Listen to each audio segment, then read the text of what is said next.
नमस्कार, जय हिंद साथियों। स्वागत है आप सभी का आपके अपने पिनाका परिवार में। कैसे हैं सभी? शानदार होंगे, जबरदस्त होंगे। ठीक है, आइए करते हैं सुपर 30 की सीरीज का अगेन, फिर आगे बढ़ाते हैं सीरीज को क्लास नंबर 6 के साथ। अब तक की 5 क्लासेस आप सभी ने देख ली होंगी। क्लास नंबर 5, 4, 3, 2 और 1 to 5 क्लासेस। यदि किसी ने नहीं देखी है उनको क्लास को पहले देख ले, क्योंकि ये इतिहास का क्रम सुपर 30 के अंदर हमने चलाया हुआ है, जिसमें हम जीएस के जीएस के सभी मोस्ट इंपोर्टेंट क्वेश्चंस को करने में लगे हुए हैं। ठीक है भाई, तो याद रखेंगे हर क्लास में 30 क्वेश्चंस आपको मिलेंगे और बहुत ही शानदार और बहुत ही जबरदस्त क्वेश्चंस हैं।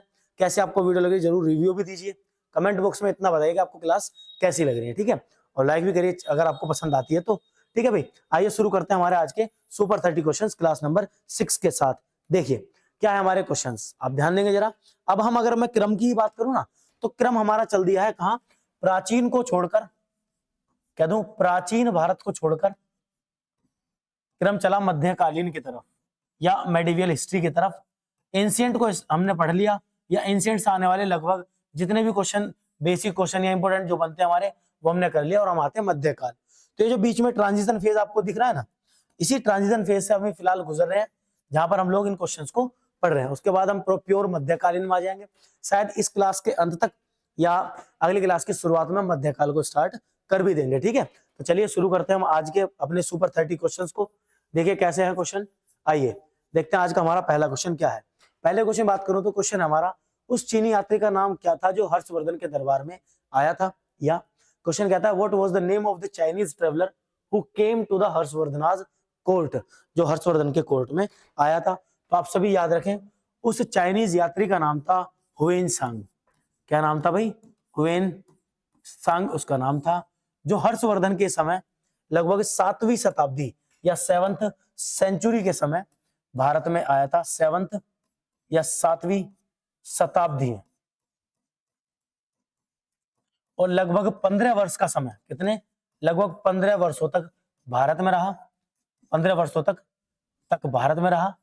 और एक इंपॉर्टेंट क्या थी, इनकी यात्रा वृतांत।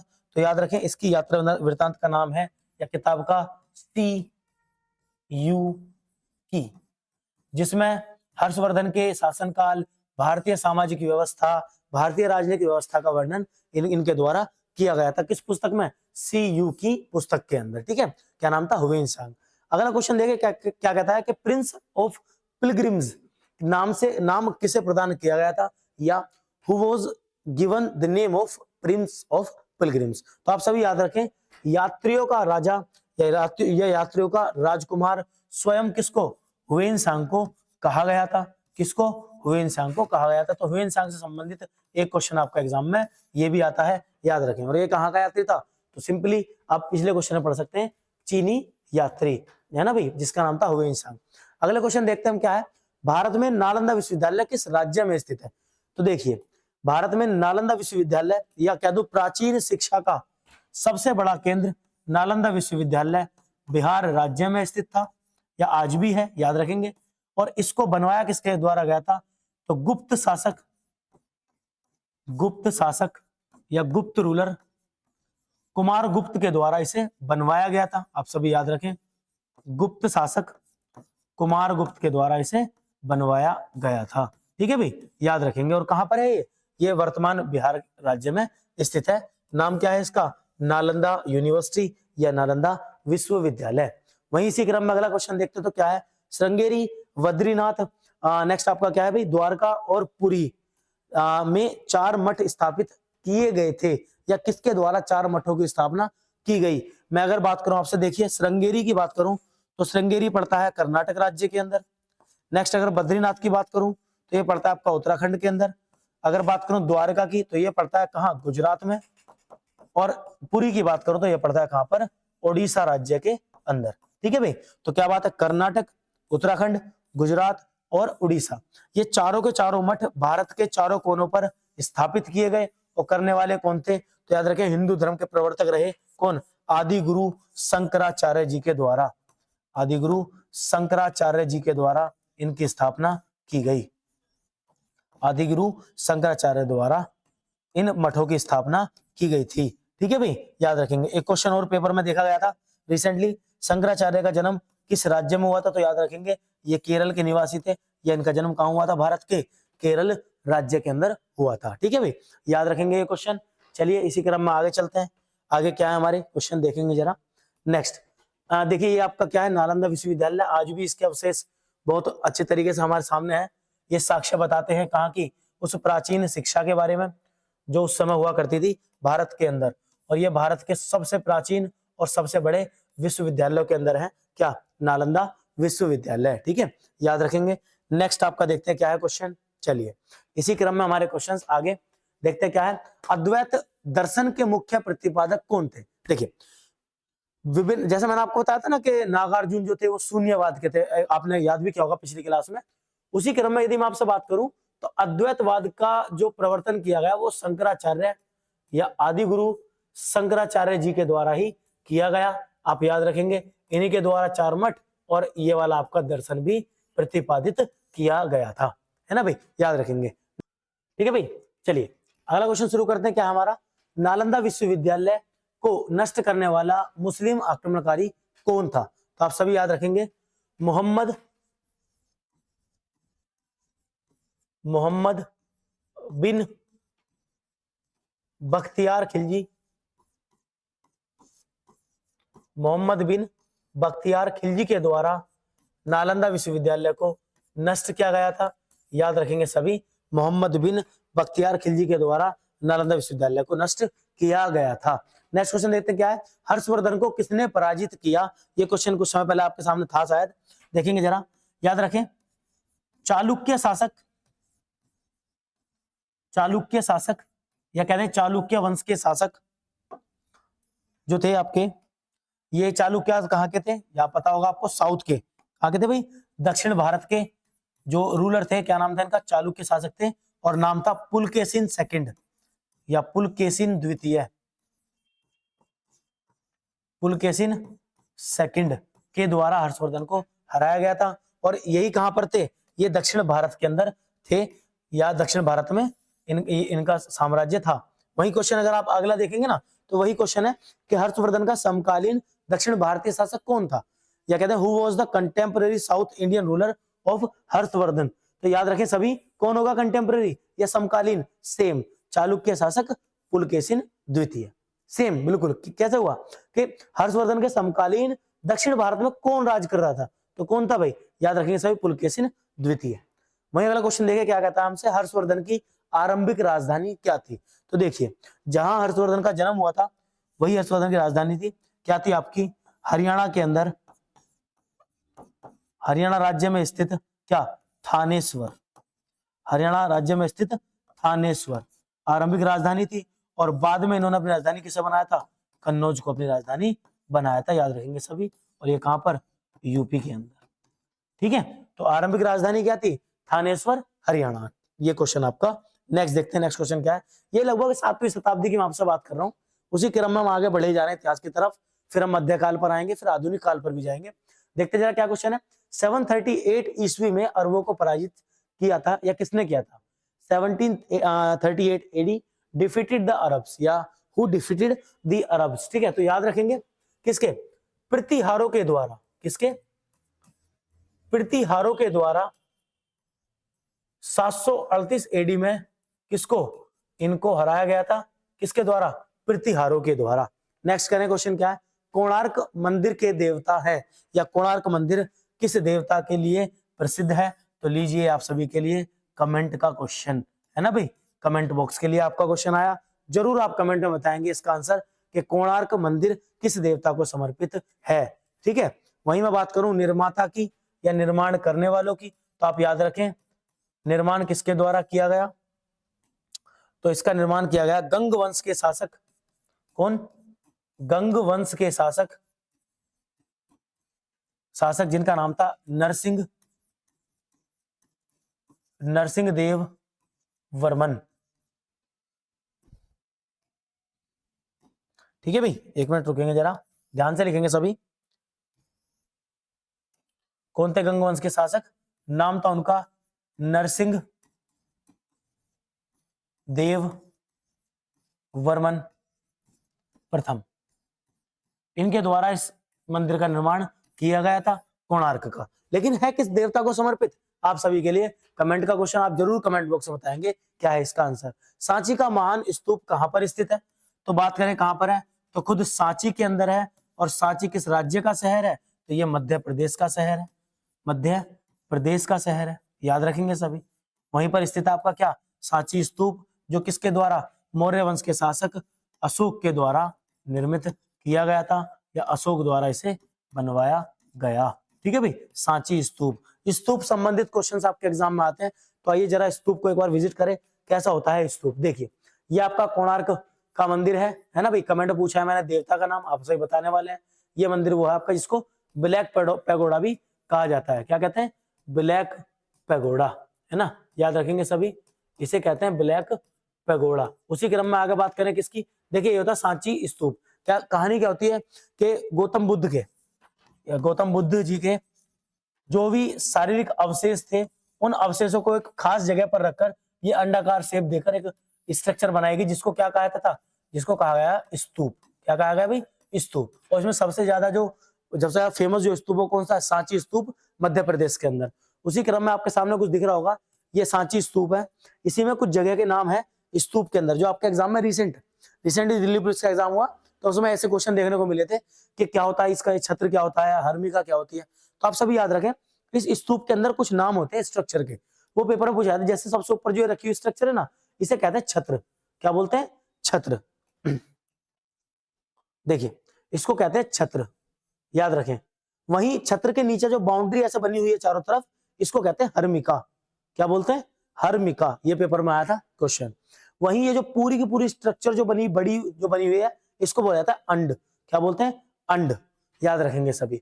वहीं दूसरी तरफ अगर बात करूं मैं किसकी, तो आप सभी देख रहे होंगे कि इसके चारों तरफ एक बाउंड्री हो रखी है। इस बाउंड्री को कहा जाता है क्या? वेदिका। क्या बोला जाता है? वेदिका। और बाउंड्री के जस्ट अंदर मिलेगी आपको मेधी, जो रास्ता है। उसी के अंदर आप जाएंगे तो पथ, या कहते एक तरीके से ये होता है आपका प्रदक्षिणा पथ। प्रदक्षिणा पथ, जिस पर इसका राउंड या ऐसे राउंड करके रास्ता बना हुआ होता है। वहीं सबसे इंपॉर्टेंट जो एग्जाम में क्वेश्चन देखा गया, वो ये था कि जो इसका गेट होता है ना, जो गेट है इधर हो, या ये वाला गेट हो, या ये वाला गेट हो, या फिर इधर गेट हो, इन गेटों को कहा जाता है क्या? तोरण। क्या बोला जाता है? तोरण, दरवाजे या तोरण। ठीक है ना, ये क्वेश्चन आपके एग्जाम में भी था कि तोरण किसे कहा जाता है। तो स्तूप के दरवाजे को या एंट्री को क्या कहते हैं? तोरण कहते हैं, याद रखेंगे सभी। अच्छा सा स्क्रीनशॉट भी ले सकते हैं आप, इसको बना लें, इस इमेज को जरूर बना लें कि छत्र, हर्मिका, अंड या प्रदक्षिणा पथ, मेधी, वेदिका, तोरण क्या होते हैं। ये सब किससे संबंधित है? स्तूप से संबंधित स्ट्रक्चर है। आइए नेक्स्ट क्वेश्चन देखते हैं क्या है हमारा। नेक्स्ट क्वेश्चन है हमारा, देखेंगे सभी, कलिंग शासक खारवेल ने किसको संरक्षण दिया?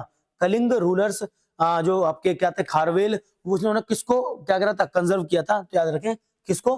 आपका जैन धर्म को। कौन से धर्म को?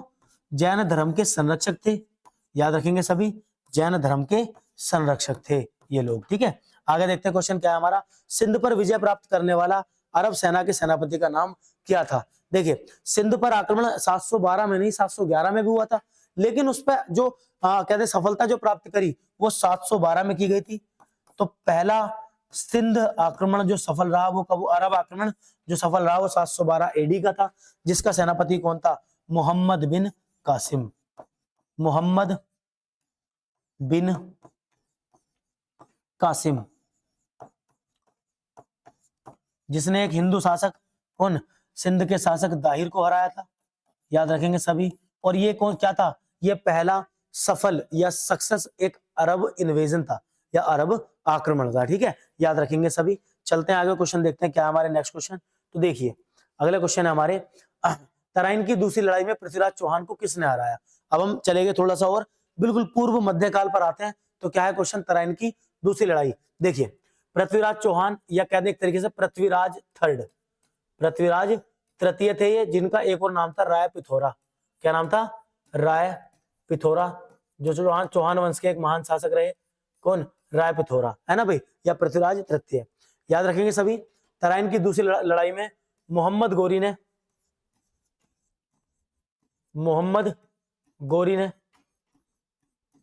1192 में, कब? 1192 में इन्हें पराजित किया था, 1192 एडी के अंदर, याद रखेंगे सभी। ठीक है, अगला क्वेश्चन देखिए क्या कहता है कि पृथ्वीराज चौहान को मोहम्मद गोरी ने किस युद्ध में हराया था? तो वही क्वेश्चन आपके सामने आया, किस युद्ध में हराया था? तो तराइन की दूसरी लड़ाई में। अगर बात करूं मैं तराइन की प्रथम लड़ाई की, तो आप इसे भी याद रखें। तो तराइन की प्रथम लड़ाई, चलिए मैं इसको स्टार बना के लिखता हूं, देखिए यहां लिख देता हूं मैं इसमें, तराइन की फर्स्ट बैटल ऑफ तराइन जो लड़ी गई वो सेम पृथ्वीराज चौहान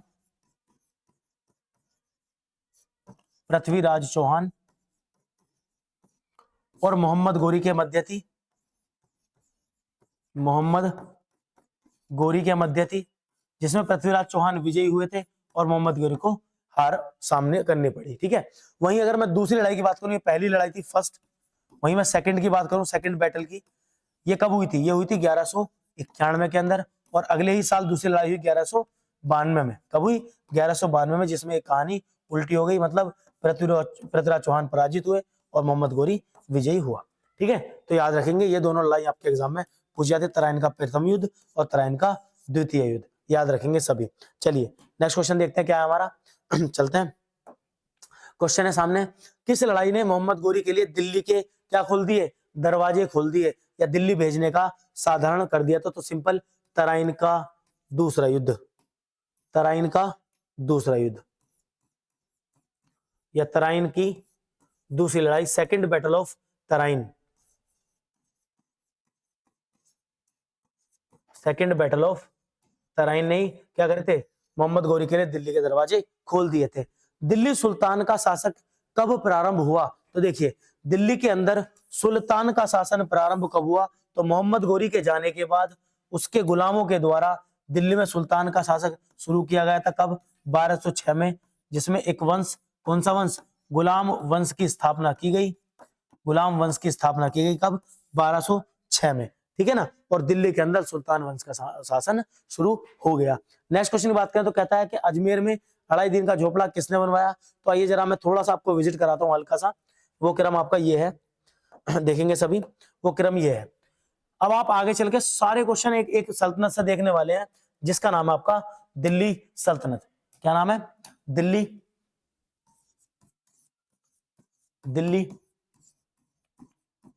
सल्तनत। ठीक है भाई, यदि मैं बात करूं तो 1206 में मोहम्मद गोरी के जाने के बाद, या मोहम्मद गोरी की मृत्यु के बाद, उसके गुलाम कुतुबुद्दीन ऐबक, कौन? कुतुबुद्दीन ऐबक के द्वारा दिल्ली सल्तनत की स्थापना की गई, जिसमें सबसे पहले किस वंश की स्थापना की गई? तो बात करते हैं, देखिए लगभग 1206 से लेकर और 1526 तक दिल्ली में दिल्ली सल्तनत की स्थापना हुई, और इसमें कितने? 5 वंशों ने अपना राज किया, या 5 डायनेस्टी ने अपना रूल किया, जिसमें सबसे पहली डायनेस्टी का नाम था आपका गुलाम डायनेस्टी, या कहते हैं गुलाम वंश। अब आप नेक्स्ट इन्हीं वंशों के क्वेश्चन आप मिलने वाले हैं। दूसरे की बात करूं तो एक था आपका खिलजी वंश, उसके बाद जो सल्तनत या पावर में आया वो था आपका तुगलक वंश, और एक था आपका कौन सा? इसमें था आपका सैयद वंश, और एक था आपका कौन सा जो अंतिम था दिल्ली सल्तनत का वंश? वो था आपका लोधी वंश। याद रखेंगे सभी, ये आपके 5 वंशों ने दिल्ली सल्तनत में राज किया था। यदि मैं गुलाम वंश की बात करूं तो लगभग 1206 से और 1290 तक, कब तक? 1206 से और 1290 तक इन्होंने राज किया। देखेंगे सभी ध्यान से,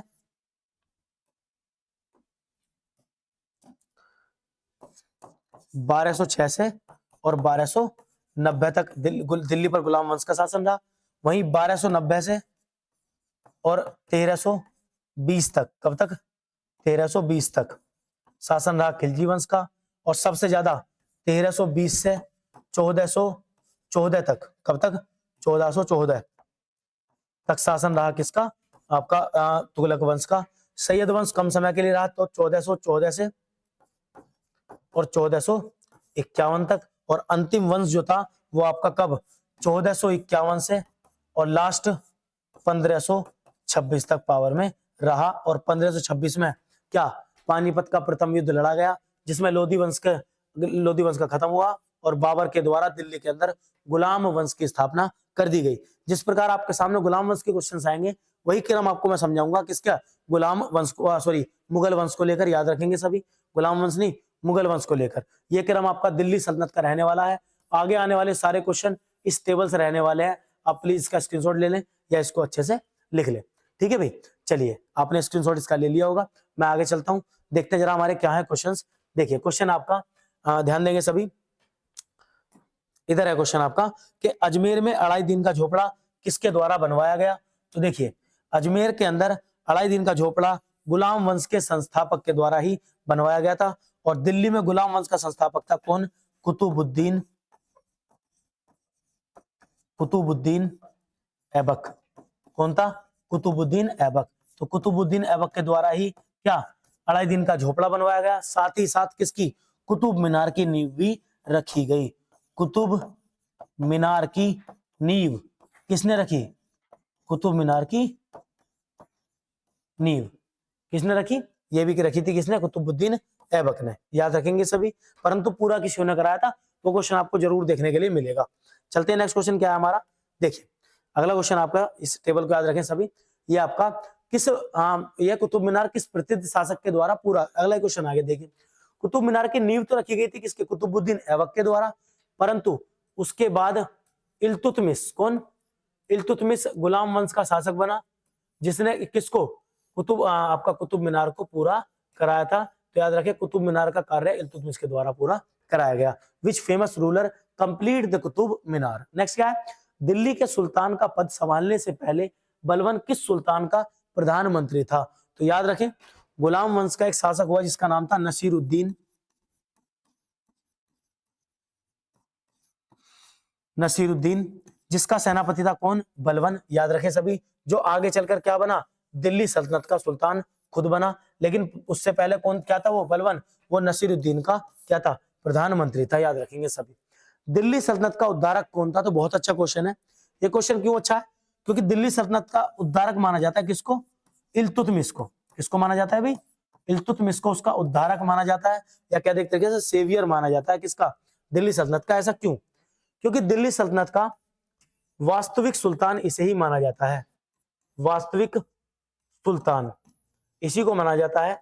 याद रखेंगे सभी। और यही किसने क्या करा था, ये दिल्ली राजधानी लाया था कहां से, लाहौर से। गुलाम वंश की राजधानी को लाहौर से दिल्ली कौन लाया था, इल्तुतमिश ही लेकर आया था राजधानी, दिल्ली राजधानी। ठीक है, याद रखेंगे सभी।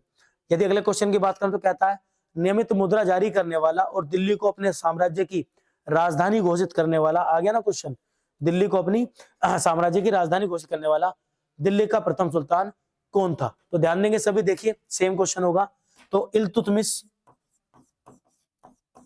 इल्तुतमिश ही था जिसने अपनी नियमित मुद्रा भी जारी करी, साथ ही साथ दिल्ली को राजधानी घोषित भी किया। यदि मैं मुद्रा की बात करूं तो अच्छा क्वेश्चन है भाई। यदि मुद्रा की बात करूं तो इसके द्वारा दो मुद्राएं चलाई गई, एक का नाम था टंका, क्या थी, टंका, जो किसकी बनी हुई थी, चांदी की बनी हुई थी, या चांदी के सिक्के थे जिन्हें टंका कहा जाता था। वहीं दूसरी एक और मुद्रा प्रचलित की गई जिसे कहा गया जीतल। क्या कहा गया था, जीतल, जो किसकी बनी हुई थी, तांबे की निर्मित थी, या तांबे से बनी हुई थी। अच्छी बात ये याद करने का, देखिए जीतल मत आया तो हम तांबे को याद कर सकते हैं, और टंका में अंक की बिंदी आती है जहां का मिलती है चांदी के अंदर, तो चांदी मतलब टंका और जीतल मतलब आप याद रखें तांबा। तो ये किसके द्वारा शुरू की गई थी, इल्तुतमिश के द्वारा। आइए नेक्स्ट क्वेश्चन देखते हैं क्या है हमारे, देखेंगे जरा क्या है। 24वां क्वेश्चन कहता है चंगेज खान ने जलालुद्दीन का पीछा, जलालुद्दीन मंगवर्नी का पीछा करते हुए किसके शासनकाल में भारत की सीमाओं पर आक्रमण किया था। तो याद रखें चंगेज खान, मंगोल शासक चंगेज खान जलालुद्दीन को पकड़ने आया, क्योंकि जलालुद्दीन ने चंगेज खान के भाई को ही मार दिया था, तो उसका पीछा करते हुए आया था। और जलालुद्दीन मंगवर्नी आया कहां पर, इल्तुतमिश के दरबार में शरण लेने के लिए, लेकिन इल्तुतमिश के द्वारा शरण नहीं दी गई, जिस वजह से किसने, चंगेज खान ने भारत के बाहरी सीमाओं पर आक्रमण तो किया लेकिन भारत में अंदर आक्रमण नहीं किया। तो वो समय किसका था, तो याद रखेंगे सभी, इल्तुतमिश का समय था वो, जिस समय चंगेज खान के द्वारा भारत के बाहरी सीमाओं पर आक्रमण किया गया था, परंतु अंदर नहीं किया गया। ऐसा क्यों, क्योंकि इल्तुतमिश के द्वारा जलालुद्दीन को शरण नहीं दी गई थी। वहीं अगला क्वेश्चन देखते हैं तो क्या है हमारा, प्रसिद्ध फारसी त्योहार नौरोज का प्रवर्तन किसके द्वारा किया गया। तो अच्छा क्वेश्चन है भाई, प्रसिद्ध पारसी या फारसी त्योहार जो नौरोज है उसको किसके द्वारा, बलबन के द्वारा, गुलाम वंश के शासक बलवन के द्वारा ही क्या करा गया, प्रवर्तन किया गया, बलवन द्वारा, बाय बलवन। ठीक है, याद रखेंगे सभी। नेक्स्ट क्वेश्चन देखते हैं क्या है हमारा। चहलगानी या फोर्टीज के रूप में विख्यात टर्की सामंतों की या तुर्की सामंतों की शक्ति को भंग करने वाला प्रथम दिल्ली सुल्तान कौन था? Who was the first Delhi Sultan to dissolve the power of Turkish forties known as Turkan ए चहलगामी या चहलगानी और फोर्टीज। तो आप सभी याद रखें। देखिए, इनकी स्थापना या इनका गठन, चलिए गठन लिख देते हैं, या एस्टेब्लिशमेंट, गठन जो किया गया वो किया गया था इल्तुतमिश के द्वारा। किसके द्वारा? इल्तुतमिश के द्वारा। जो इसके दरबार के जो सामंत होते थे, अमीर लोग होते थे, कितने? 40। कितने होते थे? 40 लोग होते थे इसके अंदर। लेकिन कहानी क्या हुई कि आगे चलकर इसमें बलवन भी सहायक हुआ, बलवन आगे चलकर इसमें रहा, लेकिन आगे चलकर क्या हुआ, ये दिल्ली का सुल्तान बना।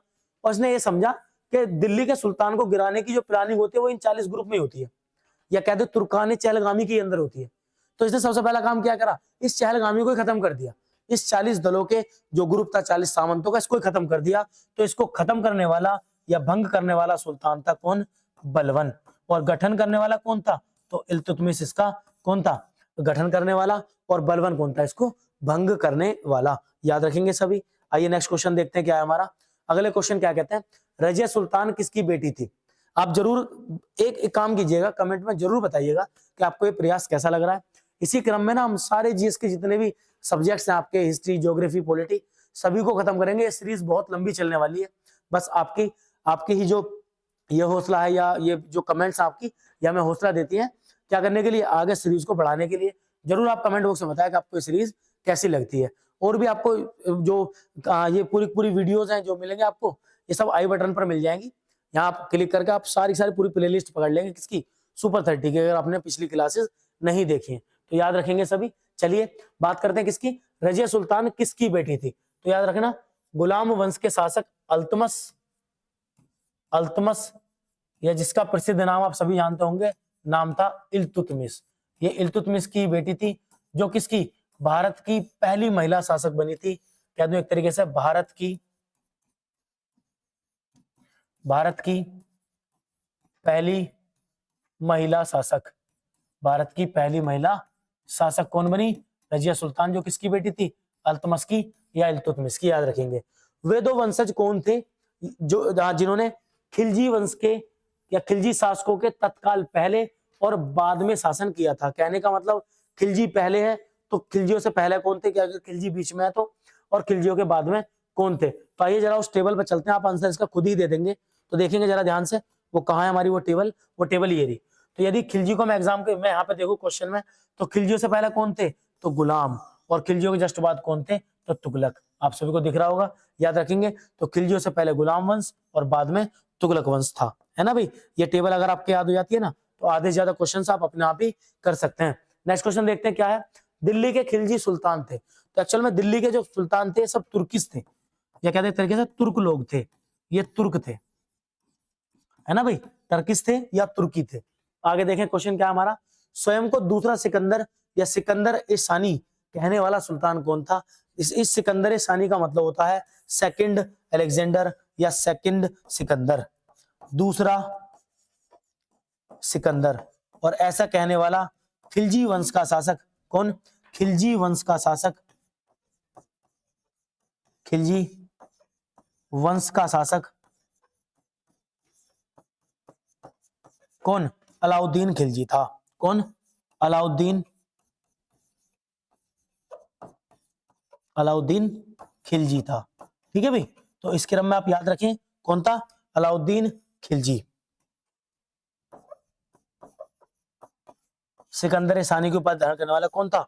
अलाउद्दीन खिलजी। इस क्रम से आपके आज के सुपर 30 क्वेश्चंस भी फिनिश होते हैं। कैसी लगी आपको वीडियो जरूर बताइएगा।